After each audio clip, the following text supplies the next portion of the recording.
be presenting कुछ slides हैं. I'll be sharing that.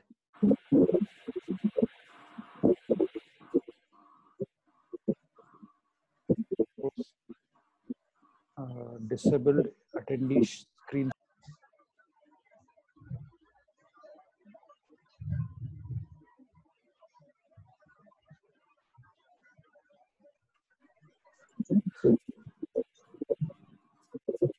Shall I start, Shubhi? It's time already.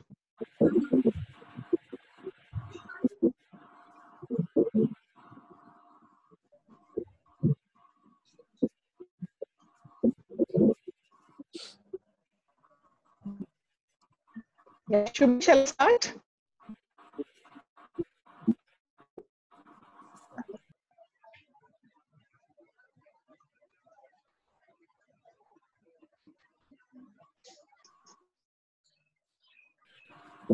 Yeah. Okay. Okay. So ये host वाला अगर एक बार ये कर देंगी वो screen sharing वाला अभी तक शायद देख लेते हैं फिर से मैं चेक कर लेता हूँ. अभी भी वो disabled है. शुभी स्क्रीन शेयरिंग करने के लिए गौरव जी को वो कर देना. हाँ. ठीक है. So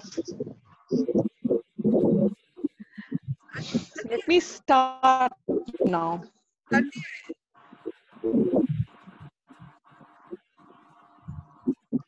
Okay, so today we have gathered here for People's Foundation Week celebration. Today was the day when we got registered 4 years back as an organization.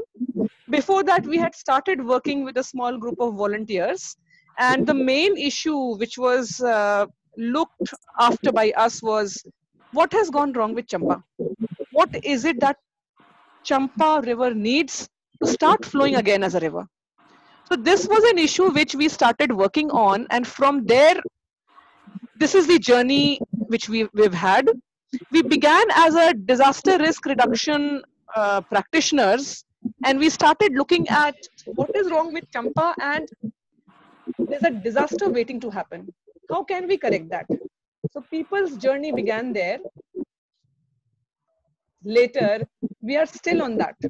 The only thing is, in between what we have done is, we have started looking at various facets of the problem and started addressing what and how we can, what can be done to address those issues that Champa is facing.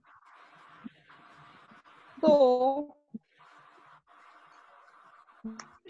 landing over Champa, the sewage that is landing over Champa, followed by how to address at the root causes. We have been addressing a range of issues, and we have been basically making aware the citizens of Bhagalpur and other places also, wherever, because these kinds of small rivers are everywhere across India, and the plight is more or less the same.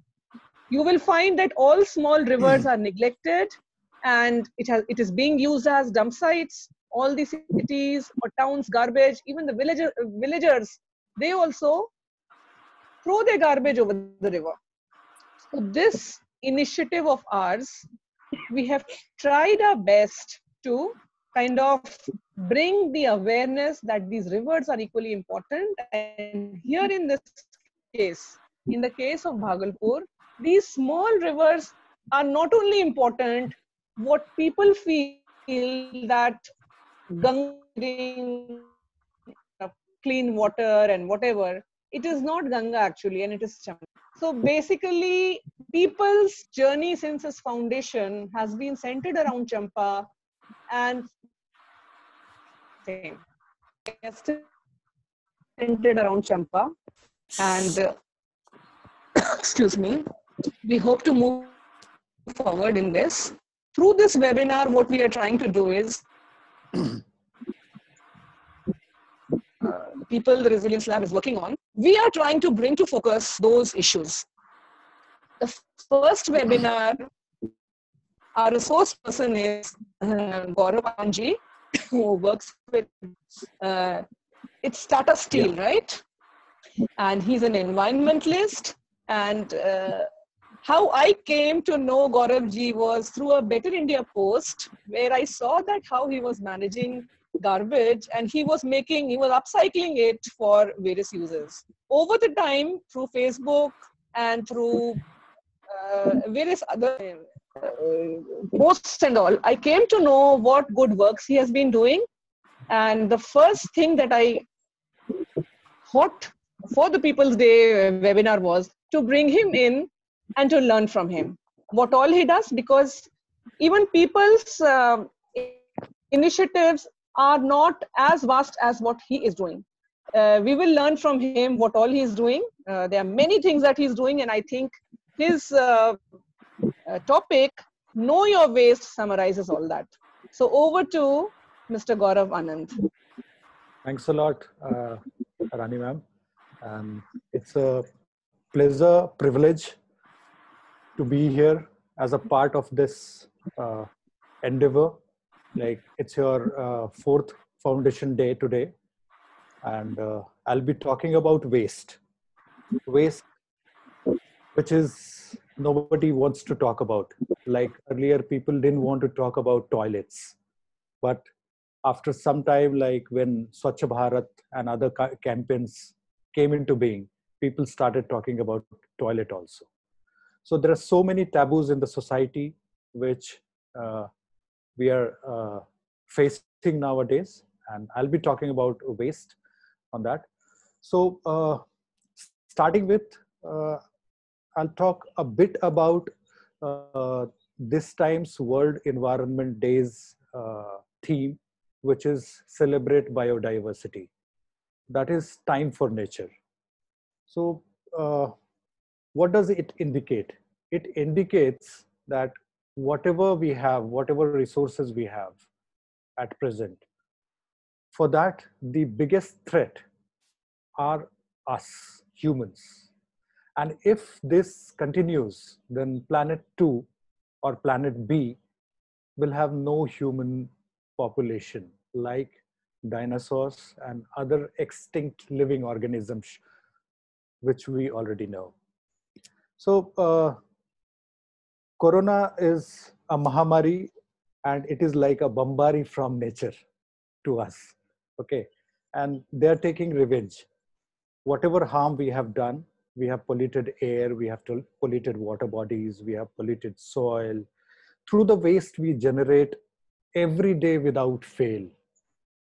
So the planet where we live today have come to a temporary halt, asking us to change our behavior.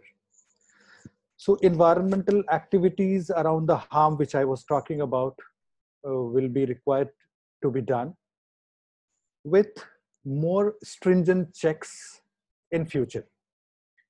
So starting with the presentation, which I have shared on the screen. So what all we understand by this? What if this is an abbreviation, waste? So what do you think it is? So without taking much of time, this is what waste is. Every city, every metropolitan city, every smaller, bigger, whichever size the city is, will definitely have one or multiple landfills there. And you can see the condition of the landfill. People or the rag pickers, you'll be finding them on the top of the mountain. And the story begins from here. Like when I was in Delhi in 2000 to 2005, working with the Government of India project. So I happened to see one or two landfills there. So in the night when I saw that, I thought that is a hill station. कभी चलना है यहाँ पे, कभी तो जरूर visit करेंगे.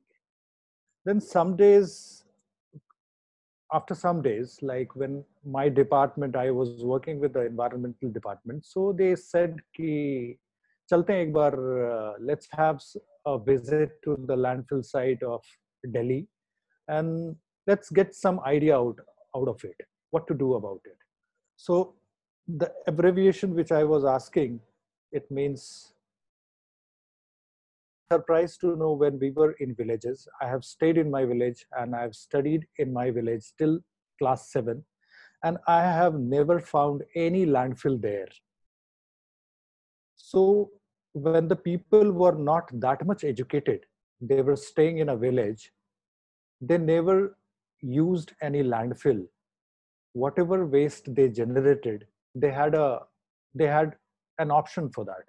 Like organic waste, they used to feed their cattle, they used to feed it to their uh, dogs, cats and all. And they didn't use to generate any plastic waste, other waste which at present in cities and towns we generate. So I'll take you much deeper into waste. As you see, I have defined it, and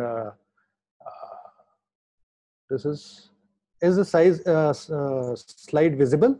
Actually, it's coming a bit hazy. Yeah.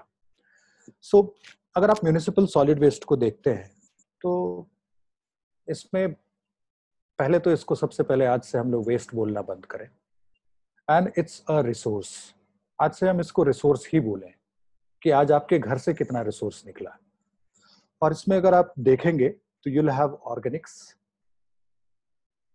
that is kitchen waste, and you have recyclables, which is paper, plastic, glass, metal.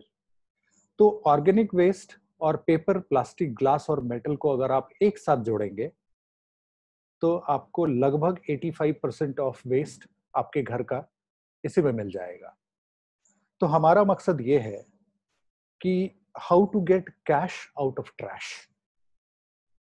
तो kitchen waste के बहुत सारे तरीके हैं इसको process करने के, which I will show in the coming slides. और जैसे कि प्लास्टिक है, plastic also has several processing, और काफी चीज प्लास्टिक के साथ किया जाता है. Plastic can be converted to fuel, plastic can be converted to t-shirts, plastic can be converted to these plastics can be used for road construction. So I'll be talking a bit about road construction also, so that you can take it forward for Bhagalpur city also. तो सबसे पहला जो मूल मंत्र है वो मूल मंत्र है segregate the waste at your home. अगर आप segregate नहीं करते हैं तो you will have this situation always. आपको यहाँ पे ये जितने भी वेस्ट दिख रहे हैं ये बेसिकली मिक्स वेस्ट है, और अगर घर पे हम लोगों ने अलग कर दिया होता तो शायद हम लोग के लिए वो एक वैल्यू होता, एक रिसोर्स होता. और आपको जान के बड़ा हैरानी होगी कि there are so many countries which is processing their waste to the fullest. Like I take example of Sweden. Sweden processes more than 99% of their waste, and even Sweden purchases waste from the nearby countries क्योंकि उनके पास काफी सारे waste to energy plants हैं.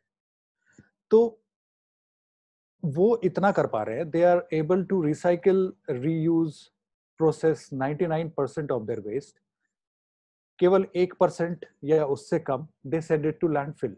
But the case is exactly opposite in our condition. We recycle 1% of waste and send 99% to the landfill. And those landfills can be a river, can be any open area. जैसा कि रानी जी ने भी बताया कि जो अभी waste में हम लोग जैसे कि वो भी काफी चीज कर रही हैं, वेस्ट से किचन वेस्ट से कैसे कंपोस्ट बना रही हैं. I'll also be talking about that.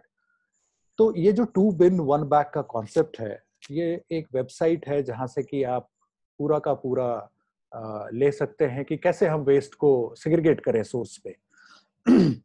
और आपको जान के बड़ी हैरानी होगी कि जमशेदपुर में हम लोग वेस्ट मैनेजमेंट पिछले 110 साल से कर रहे हैं, और टाटा जैसी ऑर्गेनाइजेशन भी ये सेग्रीगेट करवाने में लोगों से विफल रही. मतलब कि अभी तक हम लोग भी नहीं कर पाए थे.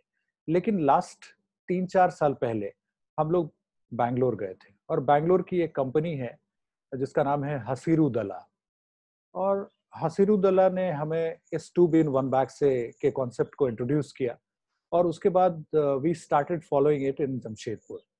and it was a miracle. Now 50,000 houses segregate waste at source. कुछ इक्के दुक्के लोग तो हर जगह आपको ऐसे मिलेंगे जो कि बोलेंगे हम बाहर निकलेंगे लेकिन मास्क नहीं पहनेंगे, तो आप उसका कुछ नहीं कर सकते हैं, और वैसे लोगों को लेके हमको कोई प्रोजेक्ट शुरू भी नहीं करनी चाहिए. तो सेग्रीगेट करके you can divide the waste and finally you can conquer the waste.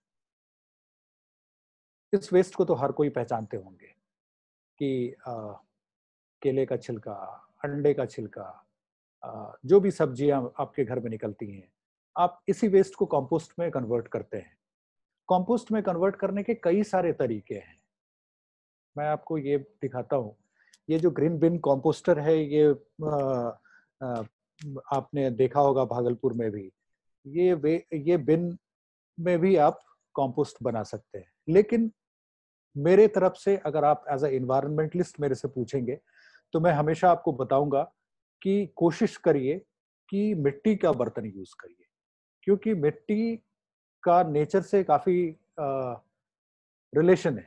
आप कुछ भी चीज मिट्टी में डालेंगे तो आप सोचिए कि वो एक आपने एक और साइड से उसको सॉइल दिया है, एक और साइड से कंपोस्ट दिया है ताकि वो और जल्दी डिकम्पोज हो सके. इस बिन में, ये जो ग्रीन बिन है, इसमें हम क्या करते हैं कि केवल अलग अलग लेयर वेस्ट है, फिर मिट्टी है, फिर खाद है, फिर पत्ता है, ये करके देते हैं. लेकिन अगर आप इस मेथड में जाएंगे तो इसमें क्या है कि दो वेस्ट के बीच में तो मिट्टी और खाद है ही, बाद बाकी इसके चारों बगल भी मिट्टी है. तो आपको जो प्रोसेस होता है वो काफी जल्दी होता है. 26 से 27 दिन में हम लोगों ने इसमें बनाने में ये किया है, सफलता पाई है. ये देखिए कितना सुंदर ये पॉट है.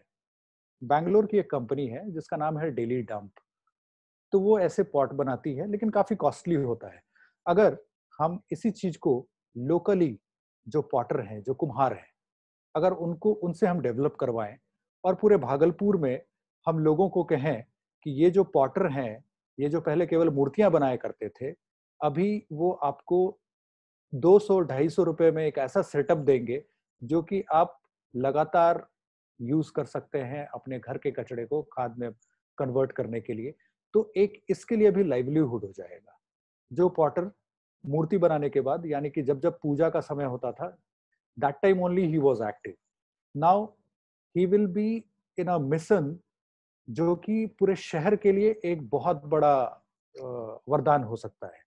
जैसा कि हम सभी जानते हैं कि भागलपुर को भी स्मार्ट सिटी के मिशन में इनकॉर्पोरेट किया गया था. और मैं भी भागलपुर काफी बार वहां से गुजरता हूँ, क्योंकि मैं वैसे तो पूर्णिया का रहने वाला हूँ, और भागलपुर में मतलब नवगछिया मेरा नानी गांव पड़ता है.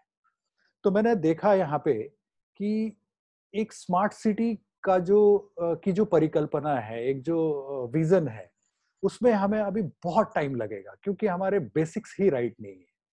और स्मार्ट सिटी तभी कोई सिटी बन सकता है जब वहां पे कुछ कुछ बेसिक चीजें, जैसे 24/7 वाटर सप्लाई, 24/7 बिजली सप्लाई, और बिजली भी ऐसी कि 100% रिलायबल हो, वेस्ट मैनेजमेंट की एक जबरदस्त सुविधा हो, वहां पे जो भी फिजिकल इंफ्रास्ट्रक्चर है, जो भी इकोनॉमिकल इंफ्रास्ट्रक्चर है, इंस्टीट्यूशनल इंफ्रास्ट्रक्चर है, इस सभी पे स्मार्ट सिटी का जो गाइडलाइन है, उसका जो कोर एलिमेंट्स है उसके, इन सभी पॉइंट्स का बहुत योगदान है. तो वेस्ट मैनेजमेंट भी एक बहुत ही इम्पोर्टेंट पार्ट उसमें प्ले करता है.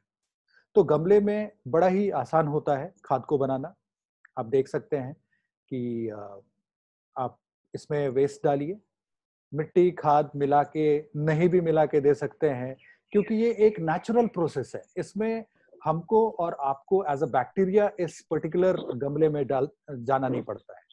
तो ये बहुत ही सिंपल है, इससे आप कर सकते हैं. इसके बारे में बहुत बताने की जरूरत नहीं है, क्योंकि भागलपुर में लोग ये सब ऑलरेडी करते हैं. और मैं आपको थोड़ा इसके बारे में थोड़ा चर्चा करना चाहूंगा. जैसे कि रानी जी ने बताया कि बेटर इंडिया के एक पोस्ट में मैंने अपने घर में ही एक बायोगैस का सेटअप लगाया था. ये मेरे घर का बायोगैस सेटअप है, जो कि मेरे बालकनी में है, और मैं 3rd फ्लोर पे रहता हूँ. लोगों ने बोला कि ये हो ही नहीं सकता कि बालकनी में आप लगा सकते हैं क्योंकि इसका स्मेल बहुत होगा, हम लोगों के घर में भी था, ये इशू है, वो इशू है। तो मैं आपको बता दूं कि आज से 8 साल पहले जब मैं इस पे काम करना शुरू किया बायोगैस पे, तो मेरा मकसद एक ही था कि जिस टेक्नोलॉजी को इंडिया ने इजाद किया, उस टेक्नोलॉजी को इंडिया छोड़ के दूसरी दुनिया की दूसरी देशें बहुत यूज कर रही है और हम उसको भूल गए। तो हम लोगों ने इसको एक इस तरीके से डिजाइन किया कि ये बिल्कुल ही इसमें स्मेल इशू नहीं है। मैं अपने बालकनी में बैठ के बायोगैस सेटअप के जस्ट बगल में बैठ के खाना खा सकता हूँ, नो प्रॉब्लम एट ऑल। और इस बायोगैस सेटअप को मैंने अपने बालकनी में 3 साल यूज किया। अभी फिलहाल नहीं है, अभी फिलहाल मैं उसको दूसरे पर्पस के लिए यूज कर रहा हूँ। अभी मैं वाटर हाइसिंथ पे भी काम कर रहा हूँ। तो मैं ये कोशिश कर रहा हूँ कि वाटर हाइसिंथ को इसमें मैं कैसे और एनरिच करके इससे और भी गैस निकाल सकूं, क्योंकि वो बहुत ही नाइट्रोजन रिच होता है। बायोगैस को आप एक ह्यूमन बॉडी से कंपेयर करें और इसमें जैसा कि ये पोर्शन देखते हैं, इसको हम लोग बोलते हैं डाइजेस्टर। हर एक आदमी के शरीर में एक डाइजेस्टर होता है जिसको हम पेट कहते हैं। हम लोग खाना खाते हैं, खाना को डाइजेस्ट करते हैं और उसका रेसिड्यू निकलता है। सेम कॉन्सेप्ट बायोगैस का है। बायोगैस में हम यहाँ से फीड करते हैं खाना, ये इस डाइजेस्टर के अंदर में जाता है और इसमें आप गौर से अगर वेस्ट को देखेंगे तो ऑर्गेनिक वेस्ट आपका 3 चीजों से मिला बना होता है। एक आपको वो प्रोटीन होता है, दूसरा कार्बोहाइड्रेट होता है और तीसरा फैट होता है। यही होता है, वाटर तो उसमें एज अ मॉइस्चर रहता ही है। तो इस वेस्ट को जब आप इसमें डालते हैं तो आपको फिर कुछ भी नहीं करना है। आपका काम सिर्फ वेस्ट डालना है और वेस्ट डालने के बाद 2-3 चीजों का आप ध्यान रखें। सबसे पहली बात, इसको डस्टबिन ना समझें। आप जिस दिन इसको डस्टबिन समझेंगे, the same day it will start behaving erratically. और इसमें आप जब जैसे कि डॉक्टर के पास आप अपने बच्चे को ले जाते हैं तो डॉक्टर कहता है कि आप अभी अपने बच्चे को दही मत खिलाइए, नॉनवेज मत खिलाइए, तो आप उसका भरपूर पालन करती है या करते हैं। उसी तरीके से ये बायोगैस है। तो बायोगैस में बहुत सारे चीज ऐसी है, अगर आप डालते हैं तो उसमें जो माइक्रो ऑर्गेनिजम्स हैं, जो बैक्टीरिया हैं, जो कि आपके वेस्ट को प्रोसेस करते हैं, डिकम्पोज करते हैं, वो खत्म हो जाता है। जैसे कि साइट्रस फूड, आप देखते होंगे कि नींबू हम कहीं पे भी डालते हैं तो वो एक डिसइंफेक्टेंट का काम करता है। तो उसी तरीके से इसमें आप नींबू ना डालें, कोई भी साइट्रस फूड ना डालें और अंडे का छिलका अवॉइड करें, कोकोनट का जो शेल है उसको अवॉइड करें, प्याज को अवॉइड करें। प्याज से ऐसे कोई बहुत बड़ी दिक्कत नहीं है, लेकिन ये जो गैस चूल्हा आप देख रहे हैं, इसका जो बर्नर होता है वो कोरोड होने का चांसेस होता है। वो इसलिए क्योंकि सल्फर, प्याज में सल्फर होता है और उससे हाइड्रोजन सल्फाइड गैस बनता है जो कि बहुत ही कोरोसिव होता है। तो इस तरीके से आप इस बायोगैस में वेस्ट को डाल के आप 2 से 3 दिन के अंदर में उसको यूज करना शुरू कर सकते हैं। अभी जमशेदपुर में हमने कम से कम 19 ऐसे प्लांट लगाए हैं जो कि अलग अलग कैंटीन्स में पिछले 7 साल से चल रहे हैं और उसमें कोई इशू नहीं है, कोई प्रॉब्लम नहीं है। किसी किसी में कोई कोई इशू होता है क्योंकि हम भारतीय हैं, बहुत लोगों का ऐसा मकसद होता है कि कैसे इस टेक्नोलॉजी को हम मतलब क्या बोलते हैं उसको, हाउ टू मतलब कैसे इस टेक्नोलॉजी को परखा जाए, कैसे इसको एकदम आखिरी तक इस तरीके से हम इसकी परीक्षा लें ताकि ये फेल कर जाए और फिर हम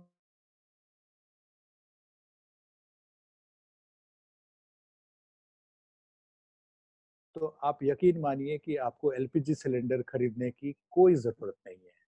और इसमें आप एक चीज और कर सकते हैं। अगर आपके घर में कचरा कम पड़ रहा हो तो आप अपने पड़ोसी से रिक्वेस्ट कर सकते हैं कि क्या आप अपना कचरा दे सकते हैं। तो इससे बड़ा स्वच्छ भारत के लिए आपका सहयोग और क्या हो सकता है कि आप अपने घर का तो ऑर्गेनिक वेस्ट इसमें डाल ही रहे हैं, साथ ही साथ आप अपने पड़ोसी से भी रिक्वेस्ट कर रहे हैं। वो बात अलग है कि जब आपके पड़ोसी को पता चलेगा कि आप उसके वेस्ट से बायोगैस बना के अपने एलपीजी को रिप्लेस कर रहे हैं, तो शायद वो आपको अपना वेस्ट देना बंद कर दे। तो ये इसका फंडा है, इसमें कोई रॉकेट साइंस नहीं है, ये बहुत ही सिंपल प्रोसेस है बायोगैस का। हमारे गांव में भी इस्तेमाल करते थे लोग, लेकिन वी हैव फॉरगॉटन इट। हम लोगों ने इसको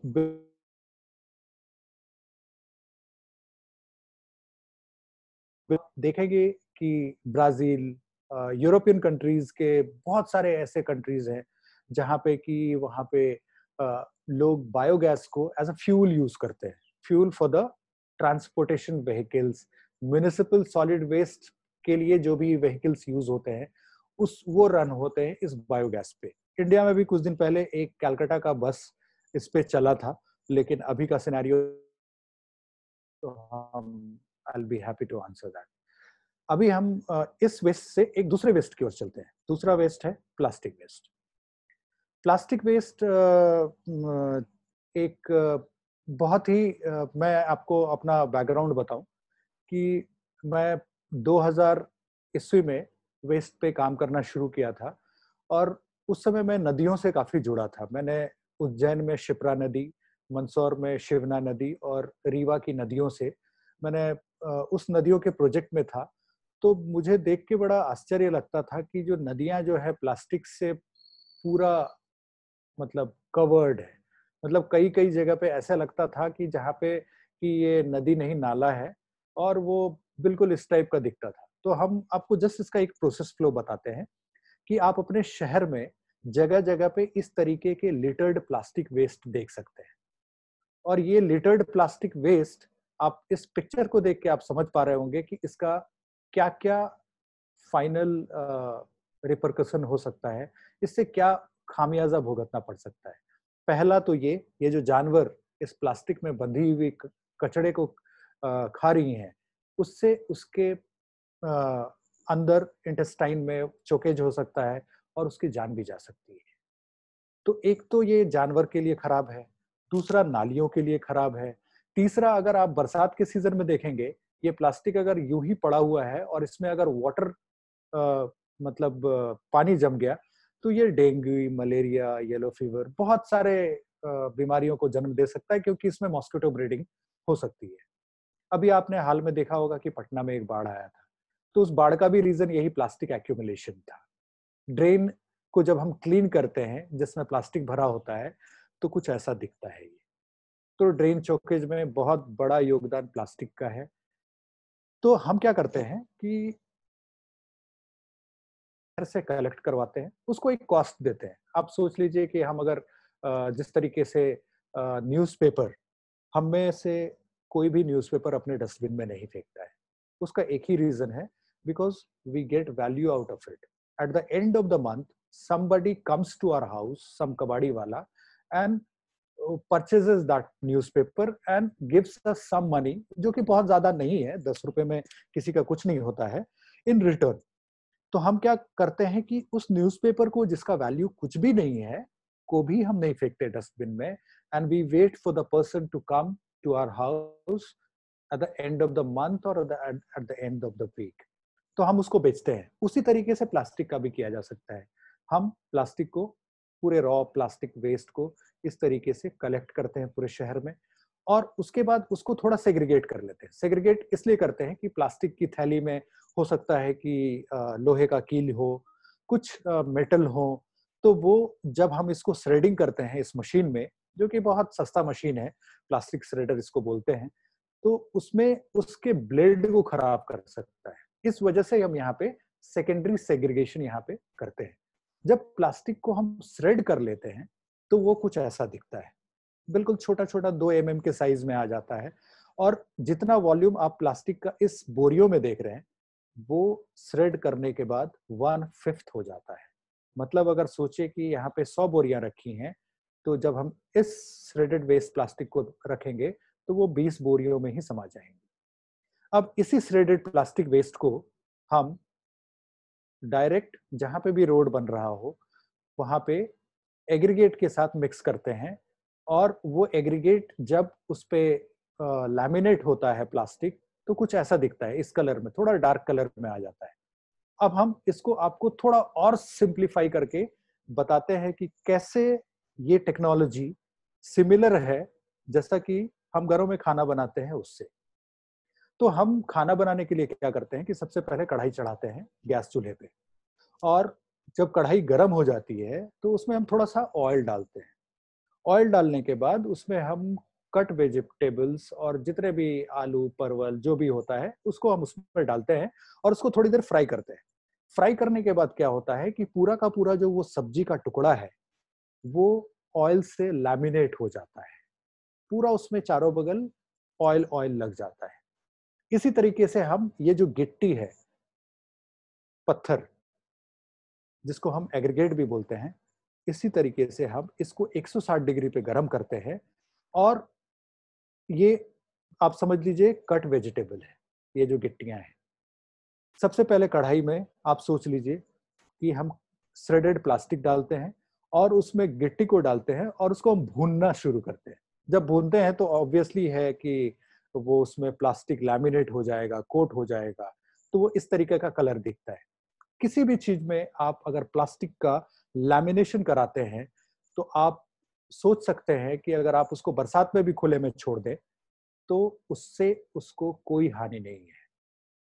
तो the biggest enemy of the road is water, rain.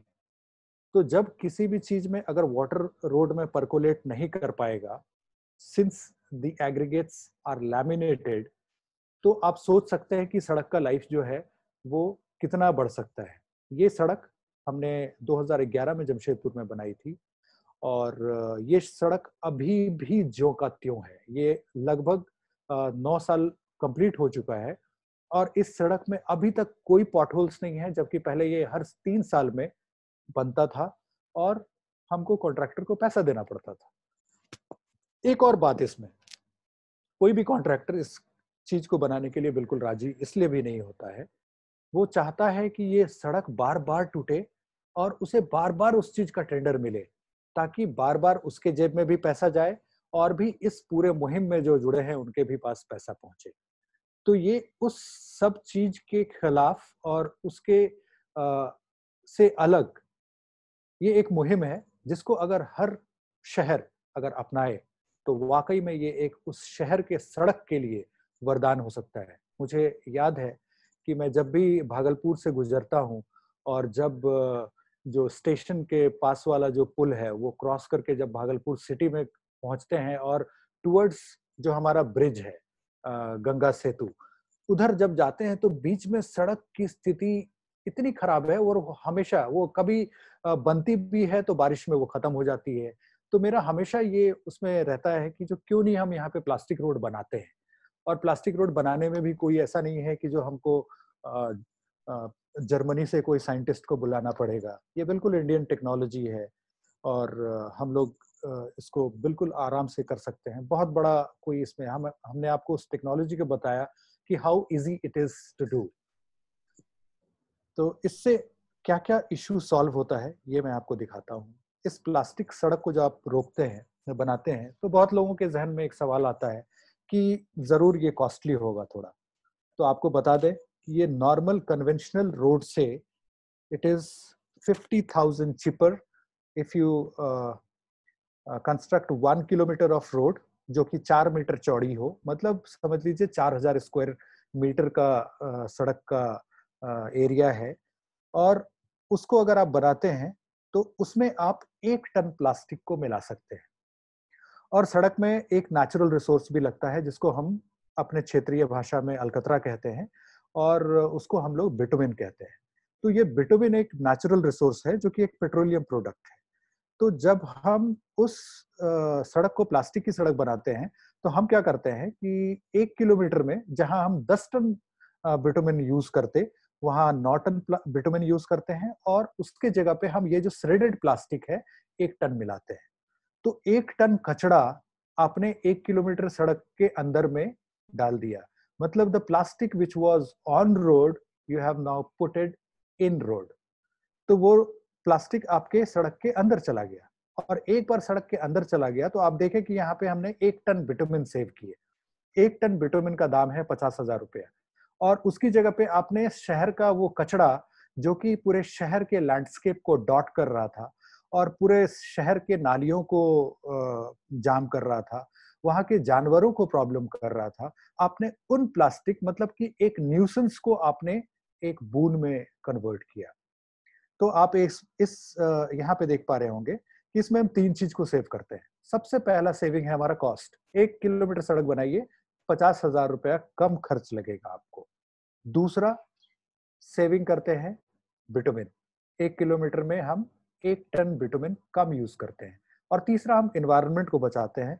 और चौथा और पांचवा भी है जो कि हमने यहाँ पे मेंशन नहीं किया है, वो है कि हम सड़क के लाइफ को 2.5 टाइम्स बढ़ाते हैं। 2.5 times is not a joke. और 2.5 टाइम्स जब हम बढ़ाते हैं उसके, तो हमारा सड़क की तरफ ध्यान नहीं जाता है। हम क्या करते हैं कि हमने हमारा शहर जो कि स्मार्ट क्यों नहीं बन पाता है, क्योंकि हमने बहुत सारे ऐसे डायमेंशंस खोल के रखे हैं। जब हम जिस चीज को देखते हैं हमको वहीं पे प्रॉब्लम नजर आता है। हम सड़क की ओर नजर बढ़ाते हैं तो लगता है कि जो सारा का सारा रिसोर्स तो हमारा सड़क में ही चला जाएगा। हम लाइट्स पे जाते हैं, इलेक्ट्रिसिटी पे जाते हैं तो लगता है कि इधर भी बहुत प्रॉब्लम है। वाटर को देखते हैं तो हमें लगता है कि हमारा ट्रीटमेंट प्लांट जो है वो ठीक से ऑपरेट नहीं कर रहा है। तो हम अगर एक तरफ से चीजों को समेटते जाएंगे तो ये प्लास्टिक वेस्ट, जहाँ पे कि हम लोग, आप देखते होंगे कि आप बहुत सारा ऐसा मुहिम है जिसमें कि हम लोग बोलते हैं कि इस प्लास्टिक वेस्ट को बंद कर देना चाहिए, ये बहुत ही एनवायरनमेंट के लिए एक बहुत बड़ा हजार्ड है। आपको ये बताते हुए मेरे को बड़ा अच्छा लग रहा है कि जब प्लास्टिक का आविष्कार हुआ था तो लोगों ने बोला कि ये प्लास्टिक हमारे बहुत सारे प्रॉब्लम्स को सॉर्ट आउट करेगा। और आज हम प्लास्टिक को इतना ट्रस्ट करने लगे हैं कि we buy our milk in plastic के बैग में हम दूध खरीदने लगे हैं।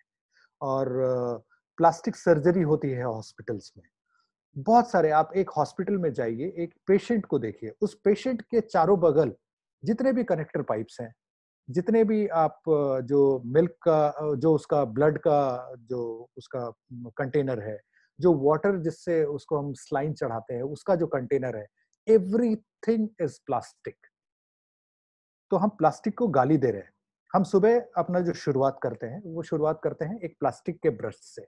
हम प्लास्टिक के ब्रश को अपने मुंह में लेते हैं और उससे अपने दिन की शुरुआत करते हैं। और रात को सोते हुए हम प्लास्टिक को गाली दे के सोते हैं। तो ये जो हमारा दो तरीके का जो प्लास्टिक के प्रति व्यवहार है, ये हमको इसके सॉल्यूशन की तरफ नहीं ले जाता है।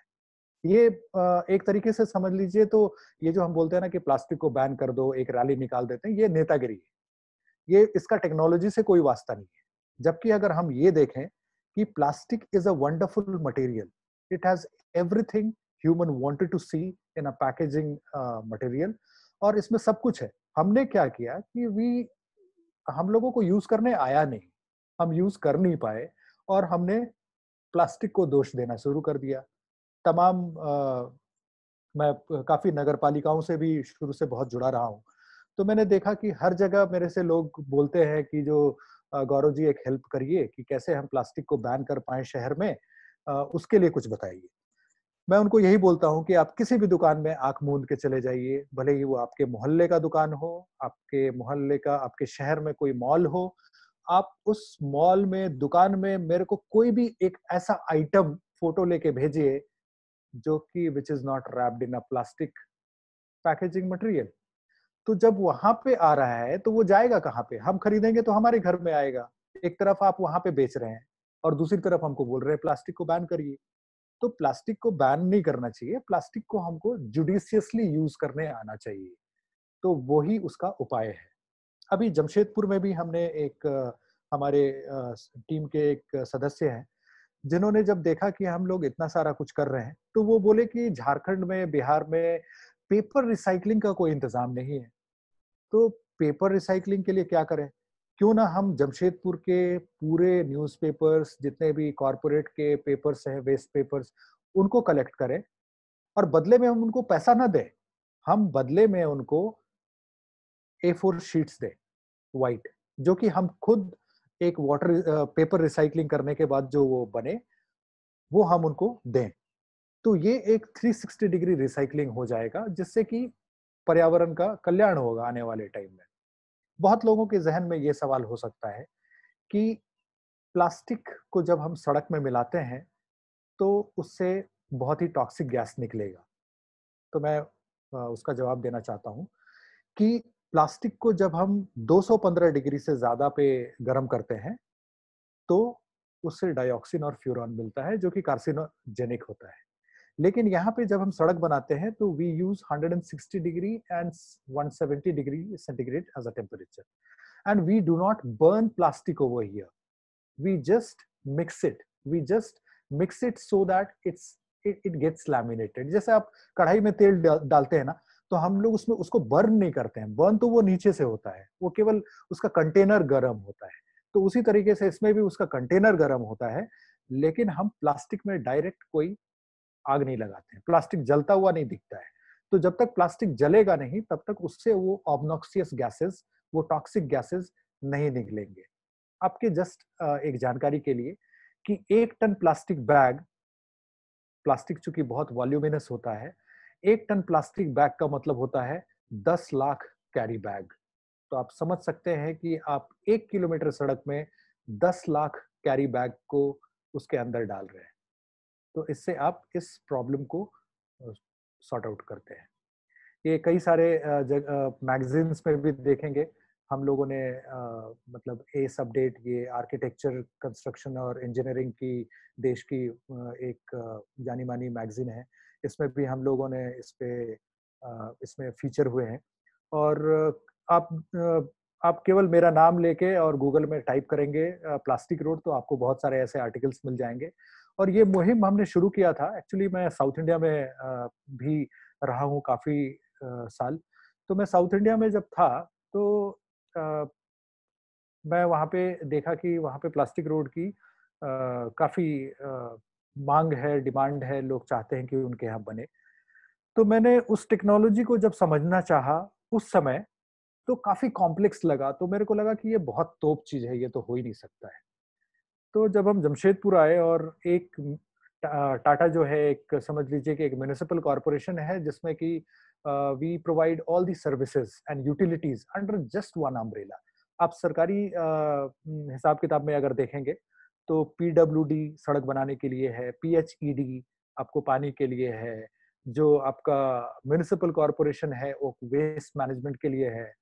हमारी जो ये संस्था है जिसका नाम जुस्को है, जो अब इसका नाम Tata Steel Utilities and Infrastructure Services Limited हो गई। हम लोग एक अम्ब्रेला के अंदर में waste management, water management, power management, road services, street lights, ये सभी सर्विसेज एक अम्ब्रेला के अंदर में देते हैं। तो इससे एक फायदा ये हुआ कि हमारा जो एक अलग अलग सर्विसेज और यूटिलिटीज का जो रिलेशन है, रिलेशन इन द सेंस, जब हम बिजली के लिए जमीन खोदते हैं वहां से वायर ले जाने के लिए, तो वो वाटर वाले को पता होना चाहिए क्योंकि उनकी भी वहां से पाइप जा रही है। तो पता चला कि बिजली वाले अपना खोद रहे हैं, फिर पानी वाले आए, उन्होंने अपना खोदा, तो डिफरेंट डिफरेंट लाइंस जो है वो डिफंक्ट हो गए, बहुत सारे प्रॉब्लम्स आ गए। तो ये सभी इश्यूज, क्रॉस फंक्शनल जो प्रॉब्लम्स है, इस चीज को समझने का मौका लगा और इस तरीके से हमने यहाँ पे बहुत सारे ऐसे प्रॉब्लम्स को सॉर्ट आउट किया। तो जो वेस्ट का जो हायरार्की होना चाहिए, सबसे पहले हमें सोर्स पे रिड्यूस करना चाहिए। रिड्यूस किस तरीके से कर सकते हैं वो भी मैं आपको बताऊंगा। उसके बाद अगर सोर्स रिडक्शन सबसे अगर आप कर पाए बहुत बढ़िया है। उसके बाद दूसरा हम लोगों को सोचना चाहिए कैसे हम इसको रीयूज कर पाए।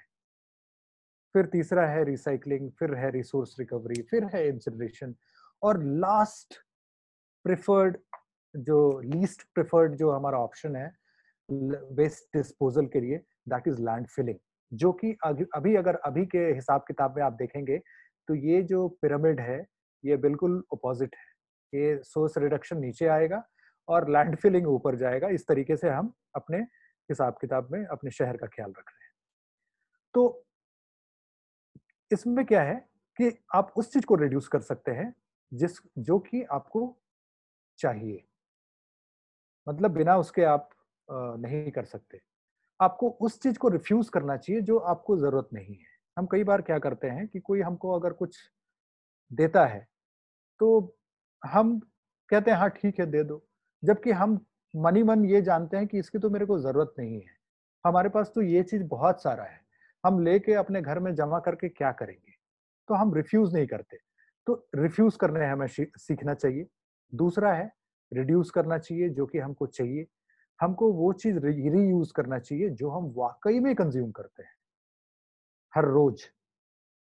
उस चीज को रिसाइकल करना चाहिए जिसको हम ना रिफ्यूज कर पाते हैं, ना रिड्यूस कर पाते हैं, ना रीयूज कर पाते हैं, तभी उसको रिसाइकल करना चाहिए।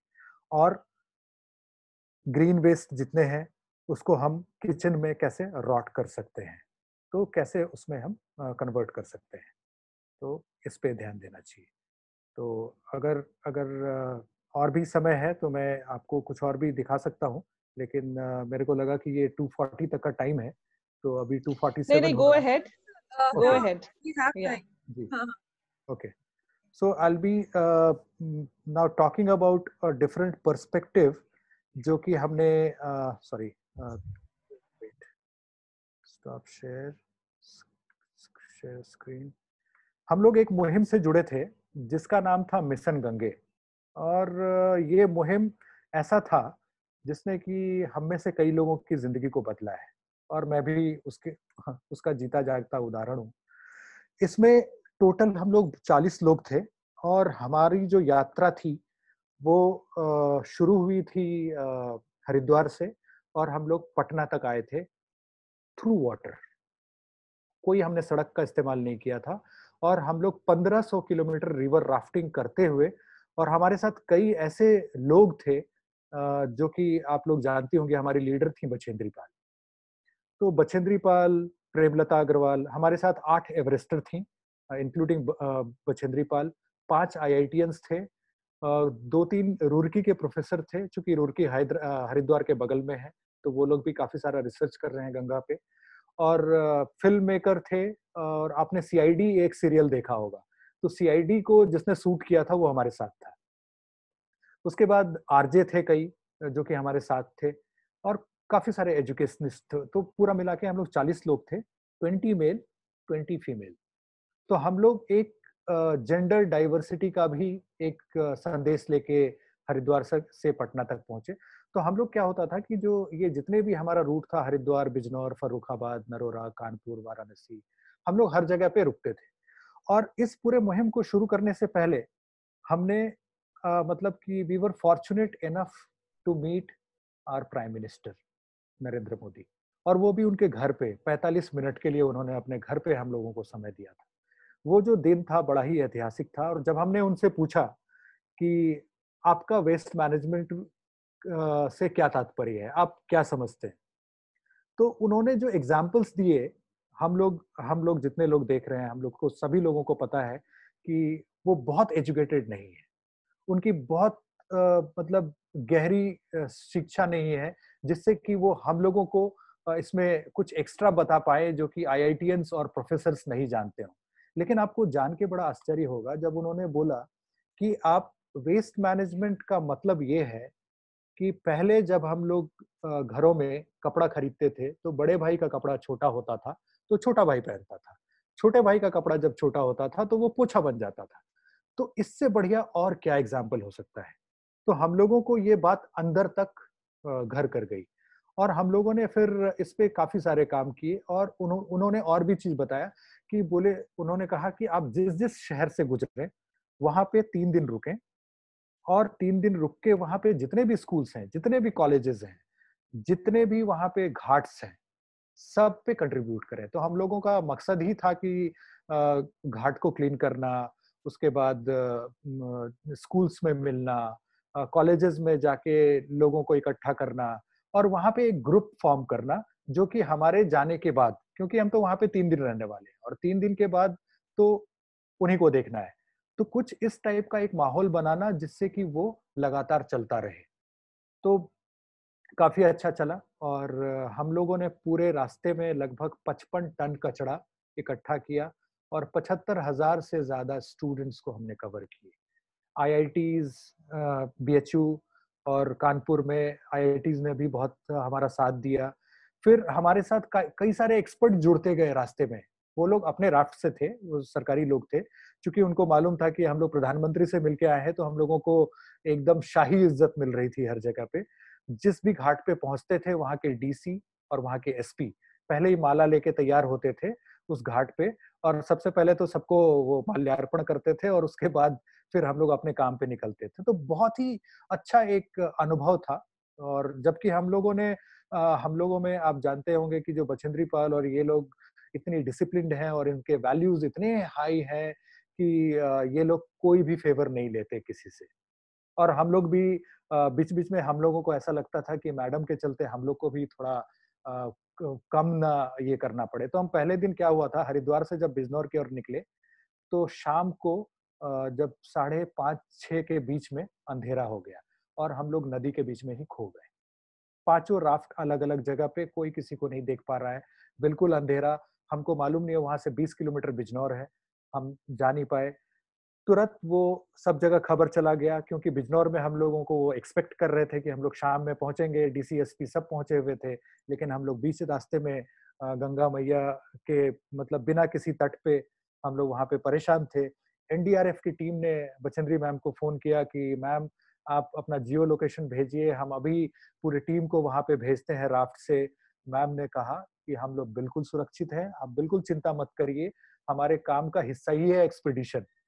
अगर हम वहां पे जाके होटल में ठहरे तो फिर हमारा एक्सपीडिशन कैसा। तो हम लोग कैसे भी करके रात बिताए। और ठंड का समय था, अक्टूबर था, गंगा के बीच में तो थोड़ा शीत लहर ये सब चलती रहती है। हम लोगों ने कैसे भी करके रात बिताया और फिर सुबह हम लोग निकले। तो कई जगह पे हम लोगों को गंगा के बीच में जो वो रेत का एक टीला बन जाता है, वहां पे टेंट लगा के हम लोगों को रात गुजारना पड़ा। तो काफी टफ था। और हम लोगों ने ये सबसे पहले हर की पौड़ी से शुरू किया। हमारे मन में ऐसा था कि हर की Pauri is one of the cleanest Ghat of Ganga, इसीलिए हम वहां पे डुबकी लगाने जाते हैं। जब हमने हर की पौड़ी में काम करना शुरू किया, ये आप देख रहे होंगे कि लेफ्ट साइड में हरिद्वार में जब हम कर रहे थे, तो हमने वहां पे हर की पौड़ी में 8 टन कचरा निकाला। और वहां पे जितने श्रद्धालु थे वो पूछ रहे थे ये क्या नदी से निकल रहा है। तो हम लोग बोले हाँ नदी से ही निकल रहा है। तो बोले अरे हम लोग स्नान करते हैं ये सोच के यहाँ से गंगा जल लेके जाते हैं, ये इतना गंदा है।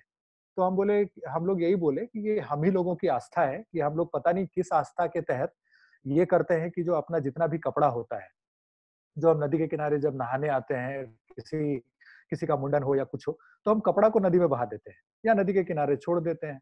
तो हम लोगों ने वही 60% कपड़े निकाले हैं नदी से। और कपड़ा प्लास्टिक ये भरा हुआ है। उसके बाद हम लोग ये जब फर्स्ट डे हम लोग हरिद्वार से ही हमारा राफ्ट शुरू हुआ था। तो हरिद्वार में क्या होता है कि हम लोगों को लेन चेंज करना होता है, क्योंकि हर की पौड़ी से आप डायरेक्ट आगे की ओर नहीं जा सकते हैं।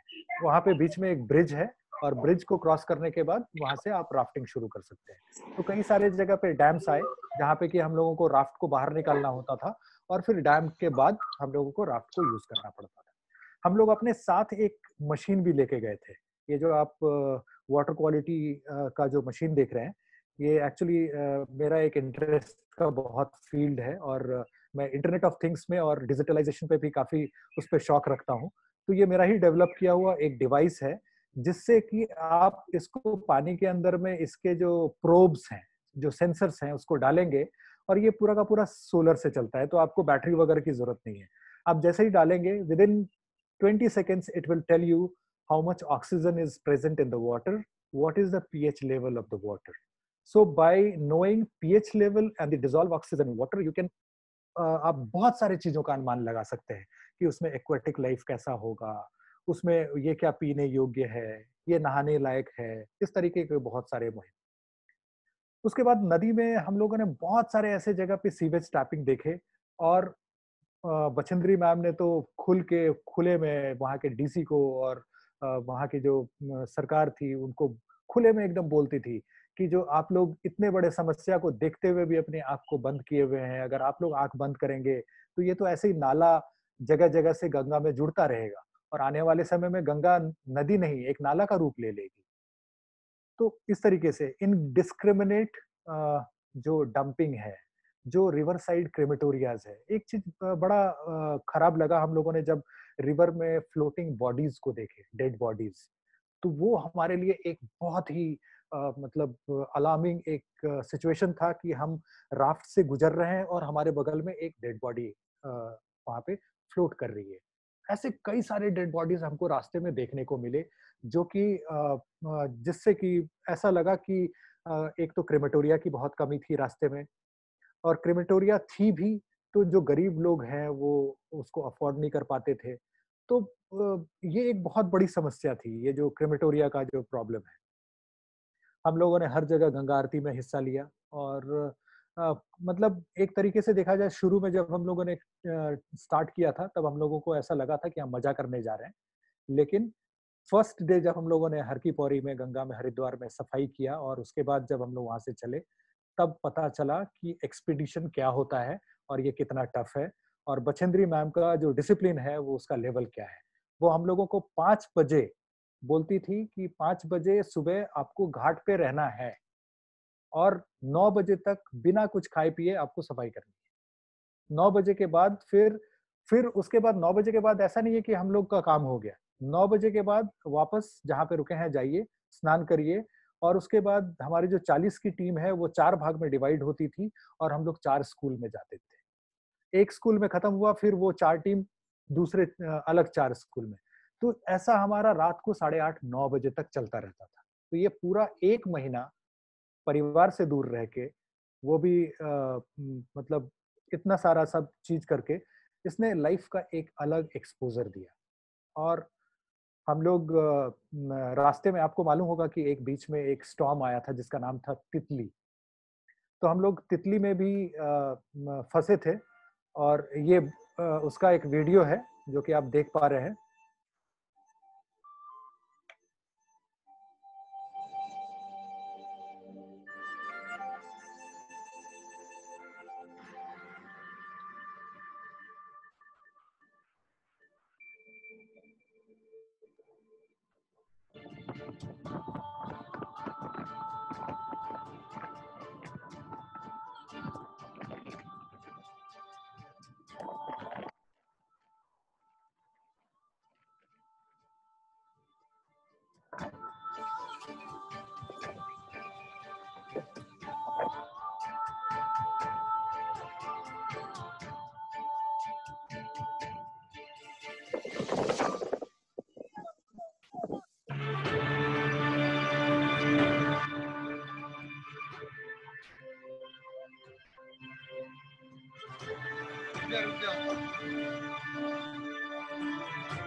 तो हम लोगों को जगह जगह पे मतलब ऐसे कई सारे चैलेंजेस दिखे, जो कि हम लोगों को पहले लगता था कि गंगा में तो कोई प्रॉब्लम नहीं होगा, लेकिन गंगा का जो रूप हम लोगों को कई कई जगह पे दिखा, वो वाकई में बहुत डरावना था। और उसमें हम लोग, तो इसी को देखते हुए हम लोगों ने जमशेदपुर में एक मुहिम शुरू किया, उसका नाम रखा सदगुरु के कावेरी कॉलिंग से इंस्पायर होके स्वच्छता पुकारे। और स्वच्छता पुकारे अभी मैं जस्ट आपको उसमें 2 मिनट का समय लूंगा, बहुत ज्यादा नहीं लूंगा। स्वच्छता पुकारे में हमने just, 1 मिनट। स्वच्छता पुकारे,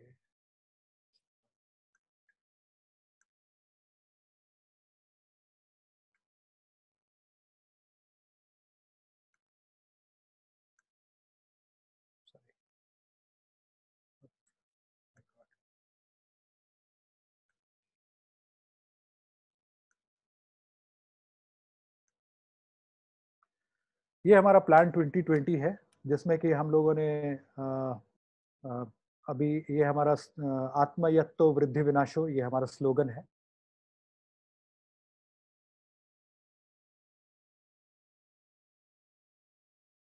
हाथ में है, या तो हम वृद्धि की ओर जाए या विनाश की ओर जाए। तो अभी हम लोग फोकस करते हैं यहाँ पे रिवर घाट्स, स्कूल्स, मार्केट्स और ट्री प्लांटेशन को।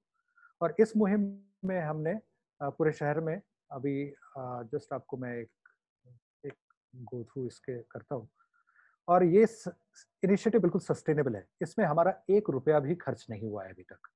और जितने भी हमारे ये श्रमदानी, ये जो सीख मिली हमको, और ये जो इंस्पायर हुए हम मिशन गंगे के बाद, इसलिए हमने पूरे अक्टूबर मंथ हम मिशन गंगे में थे। और इसके बाद ये आप देखिए यहाँ पे जो एक हमारा टेंट, ये हम लोग इस तरीके से टेंट लगा के रहते थे। हम लोगों ने जमशेदपुर में शुरू किया ड्यूरिंग छठ, और देखा कि काफ़ी सारे लोग, ऐसा लग रहा था, जो कि हमारा ही इंतज़ार कर रहे थे कि ये लोग कुछ शुरू करें और हम लोग इनके साथ जुड़े। तो एक्सेलर आई और टाटा स्टील, टाटा मोटर्स, ये सभी हमारे साथ आए, और आज ये मुहिम इतना बड़ा मुहिम हो चुका है कि अभी अ, आज भी हम लोगों का एक कॉल था मिनिस्ट्री ऑफ वाटर रिसोर्सेज से, जिसमें कि वो लोग इस पे हम लोग के इनिशिएटिव को और भी आगे ले जाना चाहते थे और कुछ फंड करना चाहते थे स्वर्ण रेखा के। तो ये आप देखते हो कि हम लोग पिकनिक स्पॉट्स को भी टेक केयर करते हैं स्टार्टिंग में।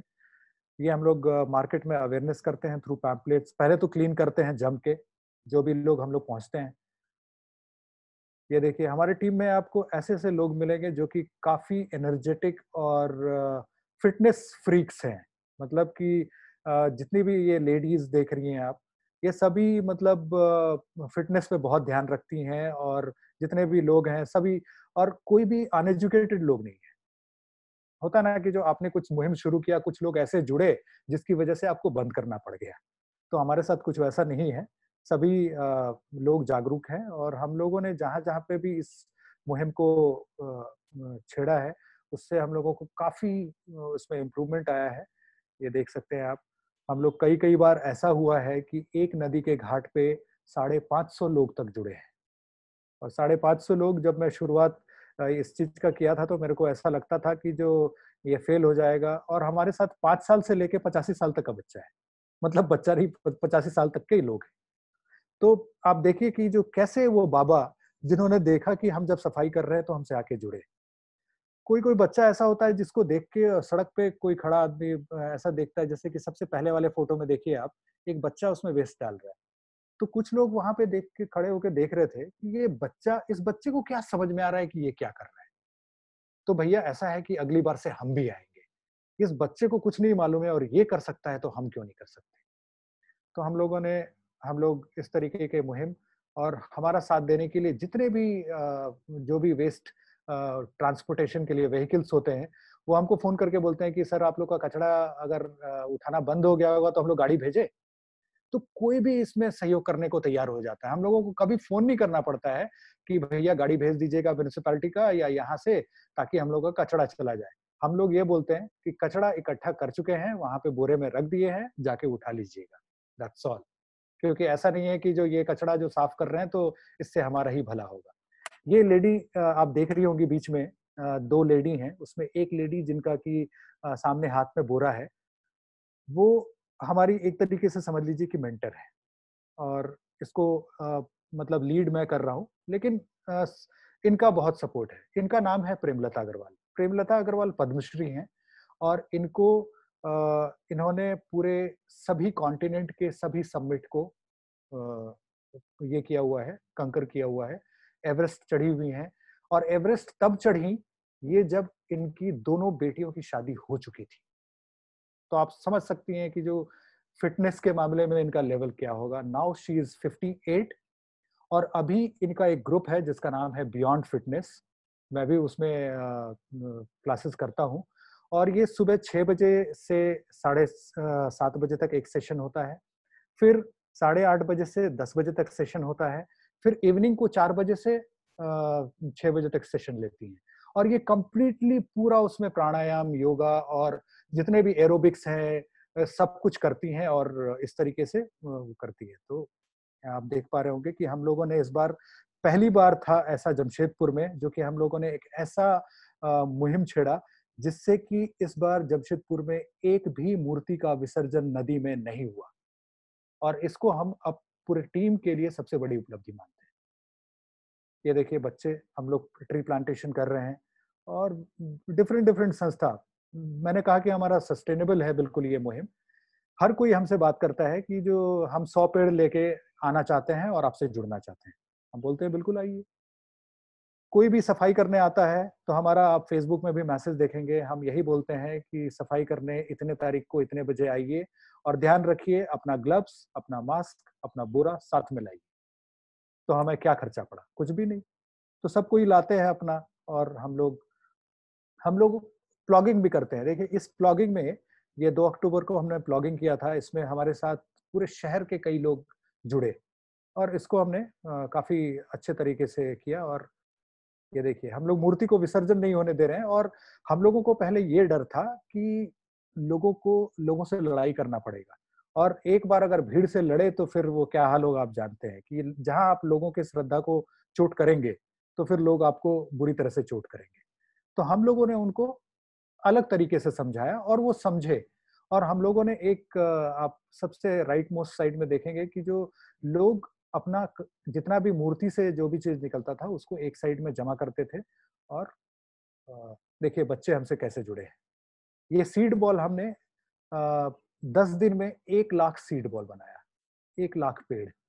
इसमें नीम है, महोगनी है, अकेशिया है, मैंगो है। और सभी बच्चों से और सभी लोगों से हमने प्लांटेशन करवाए शहर में, नदी के किनारे किनारे, रिवर बैंक पे, ताकि सॉइल इरोजन को हम रोक सकें और बहुत सारी चीजों को हम ये कर पाए, इम्प्रूव कर पाए। सॉरी, हम लोग शो ऑफ लाइट्स भी करते हैं, और शो ऑफ लाइट्स इतना बेहतरीन लगता है रात को। ये हम कैसे करते हैं, हम लोगों ने जो नदी में जो लोग दिया बहाते हैं ना, और जब भी कोई पूजा वगैरह होता है, कोई त्योहार होता है, तो नदी के किनारे आपको बहुत सारे दिया मिल जाएंगे। हम लोग उस दिए को नदी से कलेक्ट करते हैं और उससे इस तरीके का हम, जैसे कि देख रहे हैं कि स्वच्छ भारत का हमने चश्मा बनाया है, एक दिया बनाया है, और ये स्वच्छता पुकारे का हमने लोगो बनाया है। ये सब हम लोग उस दिया से करते हैं, उसको मल्टीपल यूज करते हैं। फिर सुबह जाके उस दिया को फिर कलेक्ट करके एक जगह पर रख देते हैं। फिर कभी मौका मिलता है तो सुबह में हम घाट की सफाई करते हैं और शाम को हम शो ऑफ लाइट्स करते हैं। शो ऑफ लाइट्स करने का मकसद एक ही है, जो लोग भी नदी के किनारे घाट पे इस तरीके का देखते हैं जो कुछ हो रहा है, तो उनको लगता है कि ये नदी तो हमारी धरोहर है, और इसमें हम कचरा फेंकने के बजाय देखिए इन लोगों ने किस तरीके से इसको सजाया है, तो क्यों ना हम भी इनका साथ दें। तो अभी यहाँ पे जितने घाटों को हमने चुना था, सभी घाटों में काफी ज्यादा तब्दीलियां आई हैं, और वो बिल्कुल उसका मतलब फेज लिफ्ट हो गया है। अभी हम लोग को जाने का जरूरत नहीं पड़ता है। देखिए, तो कुछ कुछ लोग अभी भी मूर्ति डालते हैं, क्योंकि हम तो हमेशा नदी के किनारे रह नहीं सकते। पिकनिक स्पॉट्स, ये नीचे में देखिए, ये एक्सेलआरआई के प्रिंसिपल हमारे साथ जुड़े हुए हैं, एक्सेलआरआई के प्रोफेसर हमारे साथ जुड़े हुए हैं, और हम लोगों को उनको बोलना नहीं पड़ता, वो लोग फोन करते हैं कि आप लोगों का नेक्स्ट कब है, हम आपके यहाँ आना चाहते हैं। ये देखिए, हम लोग मूर्ति अगर है भी तो हम लोग मूर्ति को इस तरीके से निकालते हैं। देखिए, ये निकालना बड़ा कठिन है और किसी की जान भी जा सकती है इसमें, लेकिन ये हमको तो बड़ा खराब लगता है कि नदी के किनारे मूर्ति तब तक पड़ी रहे जब तक कि बरसात ना आ जाए, और बरसात में पानी के फ्लो से वो खुद बह जाता है, क्योंकि तब तक उसका जो आर्सेनिक है, उसमें जितने भी कैडमियम है, लेड है, वो तो पानी में मिलते रहेंगे और हम उसी पानी को पीते रहेंगे। तो हमने अभी जमशेदपुर के सभी मार्केट्स को भी कवर किया है, काफी सारे इम्प्रूवमेंट्स किए हैं, और ये सभी improvements without any penny in our pocket. तो ये एक मुहिम है जिसको कि हम इस तरीके से छेड़ रहे हैं। हमारा इतना ही तक का प्रेजेंटेशन था। हम लास्ट में एक ही चीज बोलना चाहेंगे कि ये जो वेस्ट मैनेजमेंट है, सॉरी, वेस्ट मैनेजमेंट जो है वो बहुत बड़ा रॉकेट साइंस नहीं है। इसको हम आराम से कर सकते हैं। अगर हम चाहें कि वेस्ट को डिफरेंट डिफरेंट तरीके से हम अलग अलग शहरों का अगर बेस्ट प्रैक्टिसेस देखें, जैसे कि बेस्ट प्रैक्टिसेस अगर आप देखना चाहते हैं तो एक वेबसाइट है जो कि मैं आपसे शेयर करूंगा, जिसमें कि आप डेटा देख सकते हैं।